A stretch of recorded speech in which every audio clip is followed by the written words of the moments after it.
जिस तरह खाने में नमक की आवश्यकता होती है, उसी तरह सफलता के लिए एकता की आवश्यकता होती है।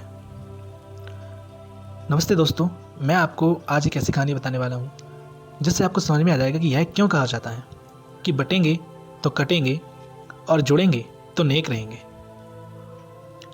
वह इंसान जो गलत होते देखता है और यह सोचता है कि यह मेरे साथ थोड़ी हो रहा है, उसका अंजाम क्या होता है वह इस कहानी के माध्यम से बताने चाह रहा हूँ।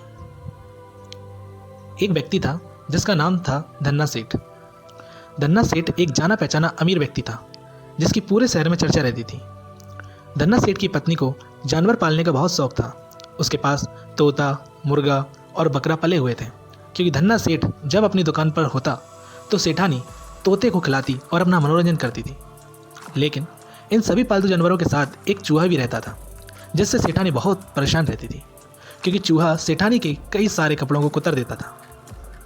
दिवाली के त्यौहार पर धन्ना सेठ अपनी पत्नी के लिए 5,000 रुपये की बहुत ही शानदार साड़ी लेकर आता है और सेठानी दूसरे दिन उस साड़ी को पहनने के लिए बहुत उत्सुक थी। दूसरे दिन जब सेठानी उस साड़ी को पहनने के लिए उठती है तो देखती है कि उस साड़ी में एक बड़ा सा छेद हो रहा है। ये देखते ही सेठानी को बहुत गुस्सा आता है, क्योंकि उस साड़ी को चूहा कुतर देता है, जिससे साड़ी में बहुत बड़ा छेद हो जाता है।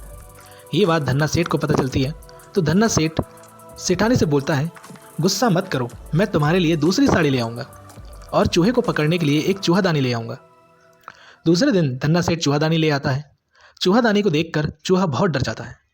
चूहा भागते भागते तोते के पास जाता है और कहता है, तोता भाई, मुझे पकड़ने के लिए घर में चूहादानी आ चुकी है, कुछ करना पड़ेगा। तो तोता बोलता है, चूहादानी तो तुझे पकड़ने के लिए है, मुझे उससे क्या। और तोता उसकी मदद करने से मना कर देता है। चूहा भागते भागते मुर्गे के पास जाता है और मुर्गे से बोलता है, मुर्गा भाई, मुझे पकड़ने के लिए घर में चूहादानी आ चुकी है, कुछ करना पड़ेगा। तो मुर्गा बोलता है, चूहादानी तो तुझे पकड़ने के लिए है, मुझे उससे क्या। और मुर्गा भी उसकी मदद करने से मना कर देता है। फिर चूहा बकरे के पास जाता है और उससे भी यही बोलता है, पर बकरा भी चूहे की मदद नहीं करता। जब रात होती है तो सेठानी चूहे का इंतजार कर रही होती है कि कब चूहा चूहेदानी में फंसे और कब वह अपनी नई साड़ी को कुतरने का बदला ले। कुछ देर बाद अचानक से खट्ट की आवाज़ आती है और सेठानी जल्दी में बिना लाइट चालू किए चूहादानी के पास जाती है। जैसे ही सेठानी उस चूहादानी को उठाती है तो उससे एक जहरीला सांप काट लेता है, जो चूहे को खाने के लिए आया था और चूहादानी में फंस गया था। सांप सेठानी को काट कर वहाँ से भाग जाता है और यहाँ सेठानी की चीख सुनकर धन्ना सेठ भी जाग जाता है।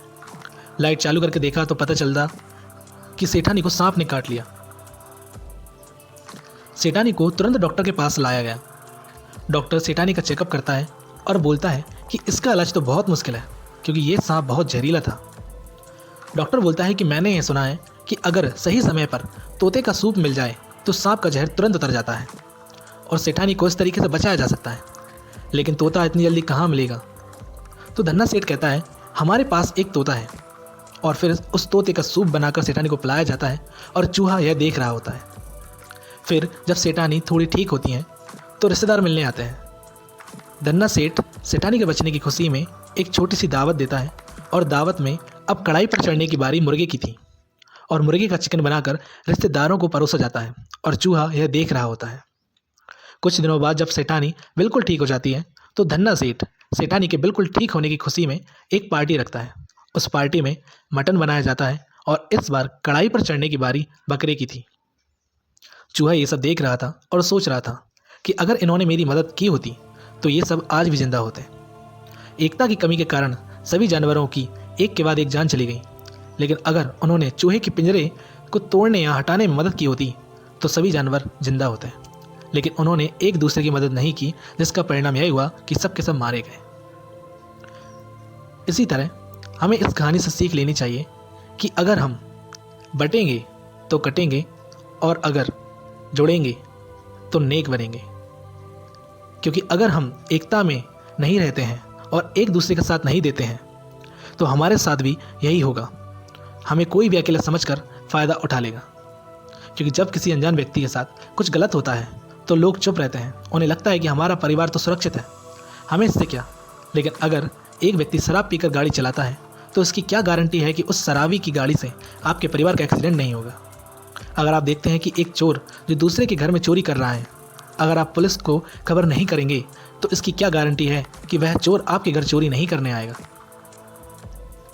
अगर आज किसी की बेटी की इज्जत पर हाथ डाला जा रहा है और आप यह देख कर भी अनदेखा कर दें, तो इसकी क्या गारंटी है कि कल आपकी बेटी की इज्जत पर हाथ नहीं डाला जाएगा। इसलिए हमें एकता में रहकर हर व्यक्ति का साथ देना चाहिए और जुर्म के खिलाफ लड़ना चाहिए, क्योंकि बटेंगे तो कटेंगे, जुड़ेंगे तो नेक रहेंगे। धन्यवाद।